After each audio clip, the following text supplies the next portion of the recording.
दोस्तों, क्या आपने कभी सोचा है कि चांद एक तारा नहीं फिर भी क्यों चमकता है? क्यों पूर्णिमा वाले रात्रि में चांद से प्रकाश पृथ्वी पर आता है, जबकि चांद पृथ्वी से ही निकला है? तो फिर हमारे पृथ्वी का अपना प्रकाश क्यों नहीं है? हमारे पृथ्वी से चांद कभी आधा तो कभी पूरा क्यों दिखाई देता है? आइए जानते हैं चांद के इस रहस्य के बारे में।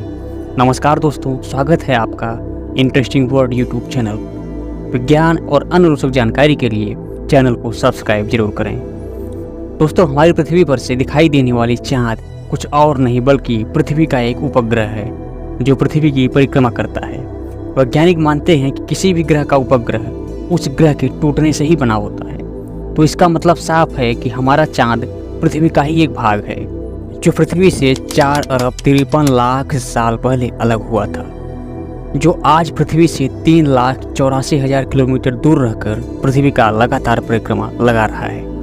दोस्तों, परिक्रमा करते हुए चांद जब भी हमें दिखाई देता है तो चमकता हुआ दिखाई देता है, क्योंकि सूर्य की किरणें सीधे चंद्रमा पर पड़ती हैं और सूर्य की ये किरणें चांद से परावर्तित होकर पृथ्वी पर पहुंच जाती हैं, जिससे चंद्रमा हमें चमकती हुई दिखाई देती है।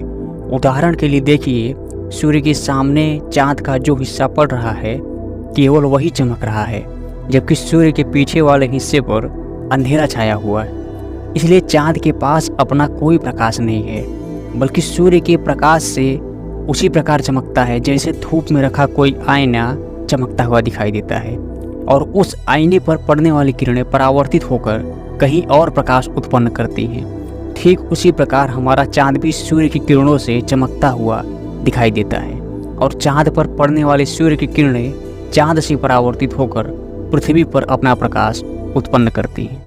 दोस्तों, उम्मीद करता हूं कि चांद के चमकने की वजह आपको समझ में आ गई होगी। दोस्तों, अब आइए समझते हैं चांद हमें छोटा बड़ा क्यों दिखाई देता है। दोस्तों, आप सभी जानते हैं कि चांद पृथ्वी का उपग्रह होने के कारण 3,683 किलोमीटर प्रति घंटे की रफ्तार से पृथ्वी का परिक्रमा लगाता रहता है। चांद पृथ्वी का एक पूरा परिक्रमा 27 दिन 6 घंटे में पूरा करता है। परिक्रमा लगाते हुए चांद अनेक अवस्थाओं से गुजरता है, जिससे चांद हमें छोटा बड़ा दिखाई देता है। उदाहरण के तौर पर देखिए, जब चांद सूर्य के बिल्कुल सामने होता है तो चांद का वह भाग जो सूर्य के सामने होता है वह तो चमकता है, लेकिन चांद का वह भाग जो पृथ्वी के सामने होता है वहाँ अंधेरा होने के कारण चांद पृथ्वी पर से नहीं दिखाई देता है। इसी तरह से चंद्रमा आगे बढ़ता रहता है और जब इस अवस्था में पहुँच जाता है तो सूर्य की रोशनी चांद पर पड़ती है। इस समय चांद की चमकीली सतह पृथ्वी के सामने होने के कारण हमें पूरा चांद दिखाई देता है। इसे पूर्णिमा के चांद कहते हैं।